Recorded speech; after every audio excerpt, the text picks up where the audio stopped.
राधे राधे दोस्तों, मैं रेशु एक नई कहानी लेकर आई हूँ। सोने की चिड़िया और एक लालची किसान। हमारे चैनल को सब्सक्राइब करें। सब्सक्राइब करने के कोई पैसे नहीं लगते हैं। लाइक करें और शेयर करें। बहुत समय पहले की बात है। एक पीपल के पेड़ के नीचे एक चिड़िया का बच्चा जख्मी हालत में पड़ा था। वहाँ से एक किसान गुजरा। किसान ने चिड़िया के बच्चे को तड़पते हुए देखा तो उसने उठा लिया और अपने घर ले आया और चिड़िया के बच्चे की मलहम पट्टी की और दाना पानी दिया। एक दो दिन में चिड़िया का बच्चा एकदम स्वस्थ और ठीक हो गया। किसान के बच्चे दिन भर चिड़िया के बच्चे के साथ खेलते रहते थे। धीरे धीरे चिड़िया का बच्चा बड़ा होने लगा। उसके छोटे छोटे पंख निकल रहे थे। उसके पंखों का रंग सुनहरी था। धीरे धीरे समय बीतता गया। चिड़िया का बच्चा बड़ा हो चुका था और उसके पंख भी बड़े बड़े हो चुके थे। चिड़िया और किसान के बच्चे दिन भर साथ साथ खेलते रहते थे। एक दिन चिड़िया का एक पंख टूटकर गिरा तो किसान के बच्चों ने उसे उठा लिया और अपने पिता को दिखाया। किसान उस सुनहरी पंख को देखकर आश्चर्यचकित हुआ और उस सुनहरी पंख को लेकर सुनार के पास गया। सुनार ने किसान को कहा कि ये पंख असली सोने का है। किसान ने उस सुनहरी पंख को बेचकर खूब सारे रुपए ले लिए। अब किसान का जीवन अच्छा कट रहा था।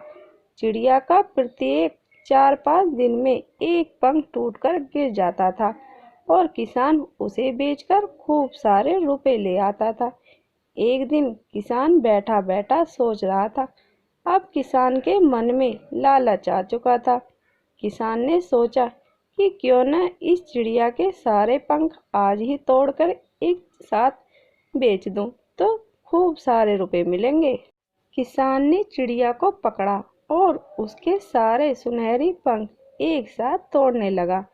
चिड़िया दर्द से चिल्ला रही थी। किसान के बच्चे भी अपने पिता को ऐसा करने से मना कर रहे थे, लेकिन किसान ने अपने बच्चों की बात नहीं मानी और चिड़िया के सारे पंख उखाड़ लिए और चिड़िया को मरी हुई समझकर घर से बाहर फेंक दिया। किसान सारे सुनहरी पंख लेकर बेचने के लिए शहर गया।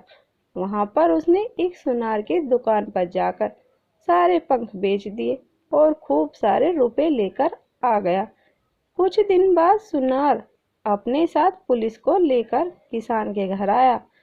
पुलिस ने किसान को पकड़ लिया। सुनार ने किसान पर उसके साथ धोखा करने का आरोप लगाया था। सुनार ने कहा कि किसान ने उसे जो सुनहरी पंख दिए हैं वो सब पीतल के हैं।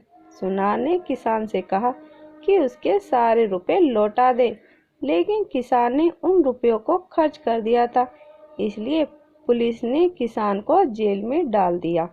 किसान की पत्नी और बच्चे बहुत परेशान हो रहे थे। उन्हें अपने पिता को बचाने का कोई रास्ता नहीं मिल रहा था। अतः किसान की बड़ी बेटी ने उस सुनहरी चिड़िया को खोजना शुरू किया। किसान की पुत्री जंगल में उस सुनहरी चिड़िया को खोजती रही।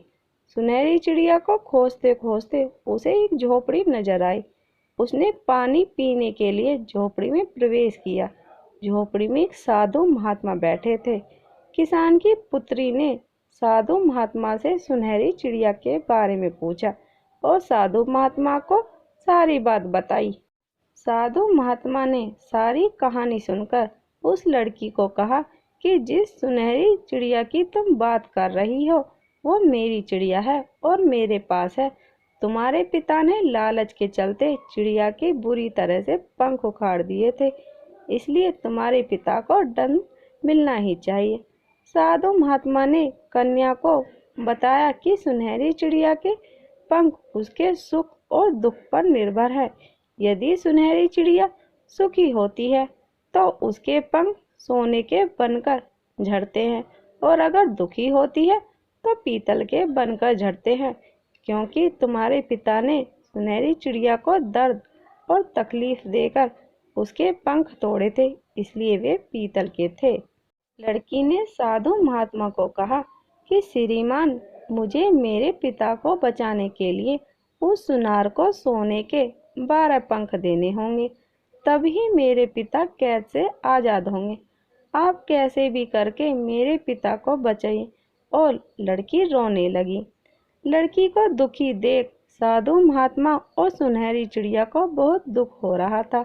सुनहरी चिड़िया को लड़की के द्वारा दिया गया प्यार याद आ रहा था, इसलिए सुनहरी चिड़िया ने भी साधु महात्मा से निवेदन किया कि लड़की को सोने के 12 पंख दे दीजिए। साधु महात्मा ने एक मटकी में से 12 सोने के पंख निकालकर लड़की को दे दिए और लड़की ने वो 12 सोने के पंख सुनार को देकर अपने पिता को आज़ाद करवा लिया।